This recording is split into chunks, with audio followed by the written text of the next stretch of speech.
Dr. Joe DeMarco, chiropractor and owner of OcraMed Health. On today's video, we're going to go over how to fix rounded shoulders.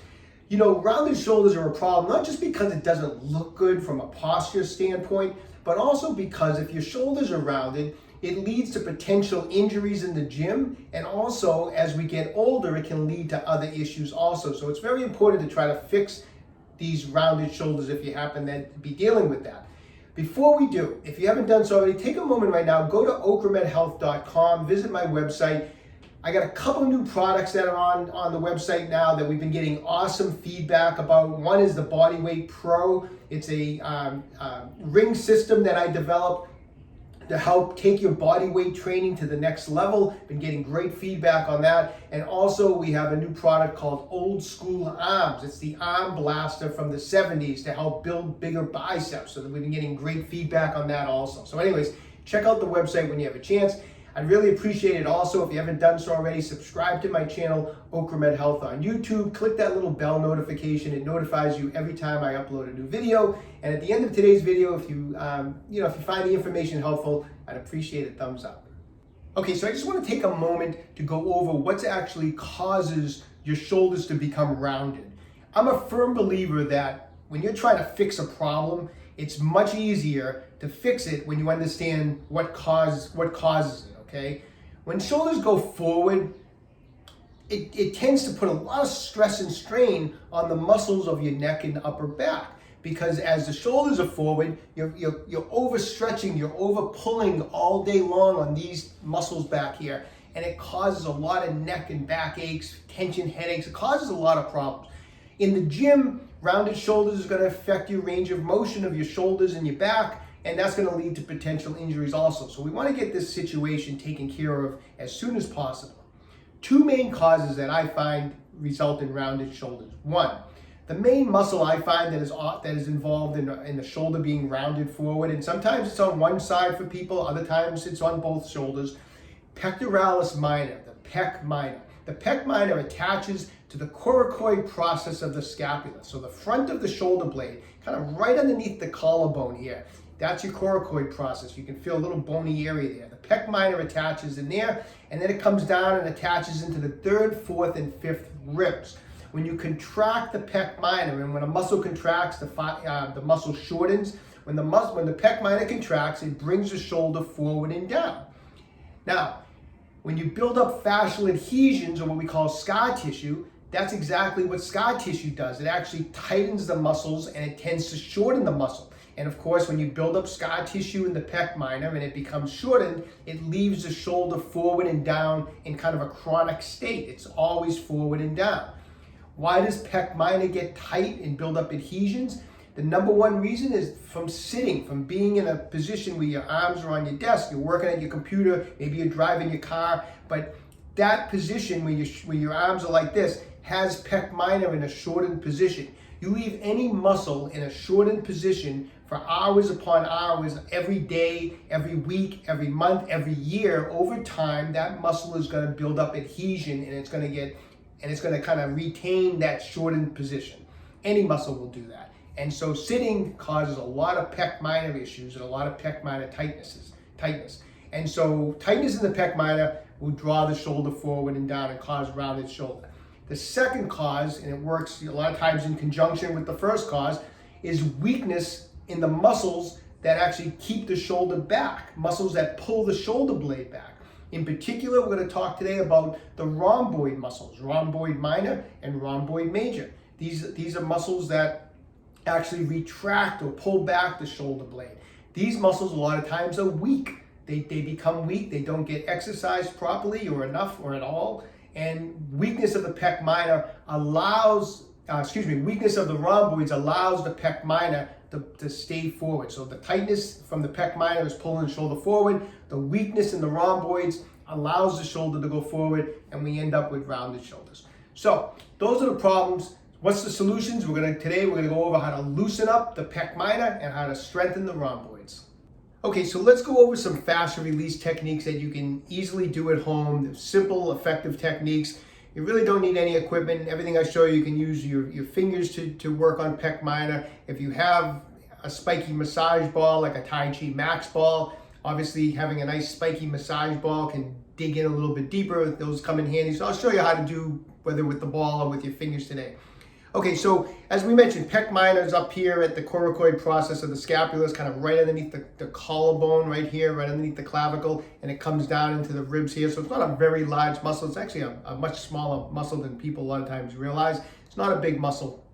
So what I want to do first is I want to get in there and kind of get some blood flowing into the pec minor. So if you're going to use your fingers, I would suggest if you use your index, middle, and ring finger. Now, if you put your fingers out like this, you can see most people, your middle finger is going to be longer than the other two. So what I recommend doing is if you're using your 3 fingers, bend the middle finger and make it level with the other fingers. If you leave your fingers like this, the middle finger is going to be jabbing in. It's going to be more uncomfortable. So just simply bend the middle finger and make the tips of the 3 fingers even. And this is your fascial release tool that you can use. It comes in quite handy. So we're going to get those 3 fingers. I'm going to get in here right underneath the collarbone, right underneath the clavicle, and I'm just going to do some digging around to get blood flow. So I'm going to dig right underneath that collarbone, right there, and I'm going to come down a little bit. Like I mentioned, the pec minor is into the 3rd, 4th, and 5th rib. Now it's okay if you're not exactly sure where pec minor is. You might veer off. Maybe you're a little bit on pec major. It's okay. It's okay. Don't feel like you got to be exactly on pec minor. You might have other areas that are tight too. Maybe there is some restriction in pec major. So it doesn't hurt to dig around, And what I want to do is I want you to kind of dig around all through that area. Spend about 60 seconds digging through the area. What we're doing right now is we're just trying to get blood flow. If you're using the ball, simply just take the ball and rub it around in different directions from underneath the collarbone all the way into that pec minor area through here. Initially, that's just to get blood flow. So 60 seconds, 90 seconds. Now, as you were digging around and you were feeling there, chances are if your shoulder is rounded, you have some what we call knots in there. You're probably going to feel some areas where it feels really knotted up, really tight, and it's going to probably be tender. When you what I want you to do is go back now after you spend some time warming it up. I want you to go back and find where go back to where you felt some of those knots. So say I'm rubbing around here and I feel this knot here and I can feel it. It's tight, it's tender. Now I want you to take those fingers, I want you to just push directly on that knot, and I want you to hold firm pressure as much as you can handle. Go easy at first if you're new at doing this and build up over time, but push right into that knot, and I want you to hold it for about 30 seconds. It might feel weird, you might feel some radiating, tingling going everywhere. As long as you get, firm pressure, as long as it feels, a little discomfort, but as long as it's comfortable and you can deal with it, I want you to put firm pressure in there, okay? If it becomes too much, just take the pressure off. 30 seconds. Then move down a little bit. Maybe you're going to find another knot. Most likely you will. If your shoulders are forward, you probably get several knots in here. Find the other knot. Again, firm pressure. Push right into it. Hold it for about 30 seconds. We're just doing some direct pressure on knots. If we're back with the ball again, you're just taking the ball and you're just pressing it right into that knot for 30 seconds. It feels absolutely awesome when you're done. It may not be fun while you're pressing into that knot, but when you finally relieve the pressure, it actually, your shoulder already is going to feel so much better. It's going to feel so much more mobile and loose, okay? So we warm it up, we hold direct pressure. Now we want to do some release work to get this shoulder, this pec minor to kind of pull apart in there. And what we're going to do is a couple different motions. We're going to get our fingers back up on pec minor here. Let's start from the top. So get right underneath that collarbone area where the coracoid process is. And I want you to hold some pressure. I want you to push in and kind of pull down. So trap the tissue just like that. And the first motion we're going to do from this position is I want you to just do a shoulder shrug. Nice, slow and controlled. Just try to shrug the shoulder forward. Obviously, your fingers are pulling down, so it's not going to be easy. But you're going to be holding that tissue down, and that's going to help pull apart any adhesion in there. So press in on it, pull down, and trap that tissue. Now try to shrug your shoulders straight up. Nice, slow and controlled, and then come back down. And I want you to do that 10 times where you shrug up and come down and keep that firm pressure. Now maybe move the fingers down half an inch, get it on a little different section, and again, shrug up and down. And maybe one more time, go a little bit lower. Like I said, pec minor is not all that big. Shrug up and down about 10 times. Once again, you can just trap it with the ball. The ball a lot of times traps it a little bit better because it's spiky. You just push in, pull down, and just do some shoulder shrugs, okay? Next, what we're gonna do is go back up high, and this time what we're gonna do is we're gonna trap the tissue here again, and I'm gonna just push in, and again, kind of pull it down, trap that tissue. And now what I want you to do is just kind of pull your shoulder back like that. So you're just gonna be pulling the shoulder back 10 times, just like that. Move the ball into a different spot, push in, pull down, trap the tissue, and pull that shoulder just like that. And roll it right back, pull it back. And again, 2 or 3 spots. And then finally, we're gonna kind of combine the 2 motions. I'm gonna have you put the ball or fingers push in, pull down, trap the tissue. And now what we're gonna do is we're gonna shrug the shoulder up and roll it back. Just like that. Up and roll it back. Then move to another spot. Again, up and roll it back. Up and roll it back. And those motions are gonna help just pull apart any scar tissue that has been building up into the pec minor. How often should you do that? I would be trying to do it every day. You know, at some point during the day, push away from your desk, go through it. If you can't do it while you're at work, when you get home at night, again, you can do it, but try to work it every day. Now, if you worked it one day and you really got in there good and it's sore the next day in there, like you feel like it's gotten sore, then skip a day, okay? But that's the first part of the solution to this problem of rounded shoulders, is that pec minor release work. Now we're gonna strengthen the rhomboids. Okay, now we're going to strengthen the rhomboid muscles, rhomboid minor, rhomboid major. We're going to use some isometric contraction exercises. So isometric contraction is when you actually contract the muscle and you hold the contraction, okay? Simple exercises, all you really need is a resistance band. So I have my resistance band hooked in front of me, so it's trying to pull my arm forward. And what we're going to do is we're going to do like a shoulder blade retraction. So I'm going to be taking my arm from this position. I'm going to keep my arm straight, and all I'm going to do is pull that shoulder blade back, just like that. So just pull the shoulder blade back, and we're going to hold it. So the band's pulling my arm forward, so I have some resistance. I'm going to keep my arm straight. I'm going to pull that shoulder blade back and contract those rhomboids, and now I'm going to hold this position for 30 seconds. So start off with some light resistance.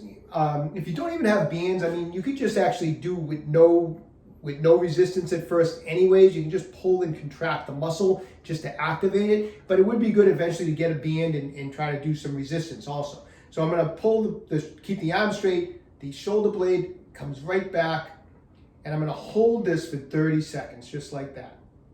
If you can't do 30 seconds at first, do 15, but eventually try to get to 30 seconds. After 30 seconds, let it relax. You know, maybe just shake it out a little bit, and we're going to do that 2 more times. We're going to do 3 sets of 30-second holds of isometric contractions, okay? Now what I want you to do after we do 3 sets of 30-second contractions in that position, I want you to stand back and I want you to just bring the arm by your side like this. And what I'm going to do is, while the arm is by my side like this, so I have it locked in this position, I'm just going to pull the arm and shoulder back in this, just like that. And I'm going to hold that position. So I'm here, I'm going to pull the arm back. From here, I'm going to pull the shoulder and the shoulder blade back like that. And again, I'm going to hold this for 30 seconds. And after 30 seconds, I'm going to let it relax. I'm going to shake it out, and I'm going to do that 2 more times, okay? So just so you understand that position of that one, I have my hand here. I'm actually bringing the arm back, so I have the tension from the band. Then I'm going to pull that shoulder and kind of glue the shoulder back, and I'm going to hold that for 30 seconds. So those are the isometric contractions. Now, if you have the problem on one side, I would do work on both. Most people, you know, it's not uncommon to have both shoulders that are rounded forward, so you want to do the pec minor work on both sides and the strengthening on both sides. I would recommend doing both sides, even if just one shoulder is forward. It's good to keep the pec minor loose on both sides, and it's good to strengthen the rhomboids on both sides. So anyways, those are the exercises to offset the shoulder. Between those 2 things, that should help. Is this a quick fix to fix a rounded shoulder? It's not a quick fix, because of the fact that chances are that rounded shoulder developed over a period of not just months, but years. So we need to offset all that months and months and months and years of chronically being stuck forward, and it takes time. So have patience. You're not going to just run through these techniques 1 day or 2 days and all of a sudden, you know, everything's better. It takes time, but slowly over time, you're going to start noticing that without even realizing it, those shoulders are in a better position. You walk by a mirror one day, oh wow, my shoulders are starting to go back. So just keep at it. Be consistent. Sometimes it can take weeks. And once you do it, once it is starting to go back and you notice your posture is improving, maybe then you don't need to do everything every day. You can start cutting back. I would recommend, even after you get things looking better and the shoulders are going back in a better position, 2 to 3 times a week, you may want to run through this so that it doesn't reoccur, okay? So anyways, best of luck to everybody. Okay, I hope everyone finds that information helpful. Best of luck to everybody. Stay young and train hard. Hey, I forgot to mention, I have a brand new Facebook page called Bring On 60. I have the link right below the video. Check out Bring On 60 on Facebook. It is all I do on that page is post information for adults on how to stay healthy and fit as we get older. And when you have a chance, check it out. Don't forget to check out my website, OcraMedHealth.com. Don't forget, if you appreciate if you subscribe to the channel, OcraMed Health on YouTube. Questions about exercises or injuries, just leave me a comment in the comment section down below. I do the best I can to get back to everybody. And don't forget, OcraMed Health is here to keep you fit forever.